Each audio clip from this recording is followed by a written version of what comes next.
રીતે કે શારીરિક રીતે કે ભૌતિક રીતે જો રક્ષણ કરવામાં એક ક્ષણ માટે પણ તમારામાં તાકાત હોય, વીર્ય હોય, બળ હોય અને એમને જો કાયકની જેમ ચૂપચાપ આપણે જો ઊભા રહી જઈશું તો પરમાત્મા એને માફ નહીં કરે. પરશુરામજીએ 21 વાર પૃથ્વીને નક્ષત્રની કરીને દરેક વ્યક્તિની અંદર રહેલું જે કર્તવ્ય કર્મ છે એ યાદ દેવડાવ્યું છે કે તમારું કર્તવ્ય કર્મ જે તમારે કરવાનું છે એ તો કરવું જ જોઈએ. બોલીએ શ્રી પરશુરામ ભગવાન કી જય.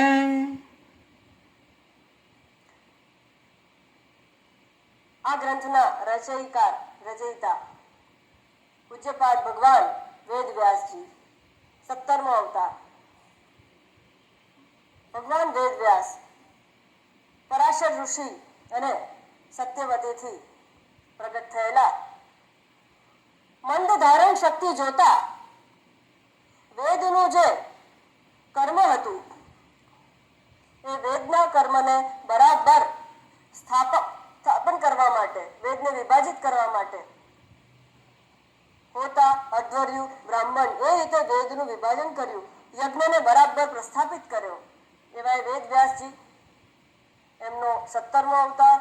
બોલીએ શ્રી ભગવાન વેદ વ્યાસ કી જય. 18મો અવતાર. જ્ઞાન તો પ્રસ્થાપિત કરી દીધું, ચારે ચાર વેદ આવી ગયા, પણ આ વેદનું અનુકરણ કેવી રીતે કરવું, અનુસરણ કેવી રીતે કરવું, વેદને જીવનમાં કઈ રીતે ઉતારવા, એનું કડક રીતે શિસ્તબદ્ધ પાલન કઈ રીતે કરવું અને વેદની જ્ઞાનની શક્તિથી શું અશક્ય છે એ પ્રસ્થાપિત કરવા ખાલી માત્ર રાવણને મારવાનો પરમાત્માનો ઈરાદો નહોતો. એને માટે રામ અવતાર ના લેવો પડે. પરમાત્માનો એક સંકલ્પ ઇનફ છે. રાવણ ક્યારે ખતમ થઈ જાય, એને માટે કઈ ખાસ સાક્ષાત ન આવવું પડે, પણ અનેક મર્યાદા અને એને માટે આખું રામાયણ જ ઓછું પડે એમ છે. એવા અનંત ગુણ નિધાન, હરિ અનંત હરિ કથા અનંત, હરિ અનંત હરિ કથા અનંત. રામ સિયા રામ જય જય રામ. રામ સિયા રામ જય જય રામ.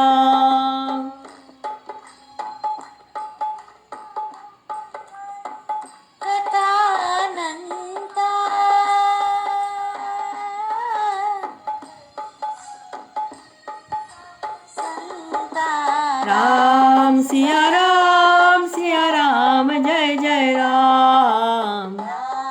સિયા રામ જય જય રામ.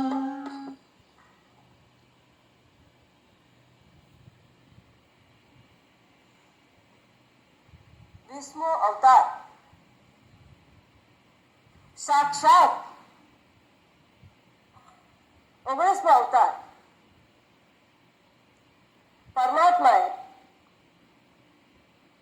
પોતે અવતરવા પહેલા પોતાના ખૂબ જ અતિ પ્રિય એવા બલરામજીને અવતરિત કરે છે, જે શેષ નાગજી છે સ્વયં.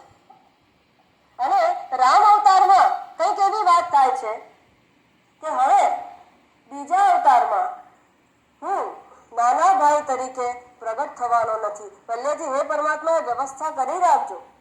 અને પરમાત્મા જેમ ભીષ્મજીની આજ્ઞા પાળે છે, જેમ ઉદ્ધવજીનું માની લે છે, એમ આ અવતારમાં પોતે જે શેષ અવતાર જે હતા, શેષ નાગનું સ્વરૂપ લક્ષ્મણજી, તેઓ જ બલરામ રૂપે અવતરે છે. બોલીએ શ્રી બલરામ ભગવાન કી જય. તે 20મો અવતાર, પૂર્ણાવતાર શ્રી કૃષ્ણચંદ્ર છે. શ્રી કૃષ્ણચંદ્ર સાથે મળીને અનેકવિધ લીલા કરી એ જે પૂર્ણ અવતાર છે, એ જે કૃષ્ણ પરમાત્મા જે છે, એનાથી આપણે સર્વ આ સમગ્ર સૃષ્ટિ ધન્ય બની ગઈ. કઈ રીતે ધન્ય બની ગઈ? હું તો વારી રે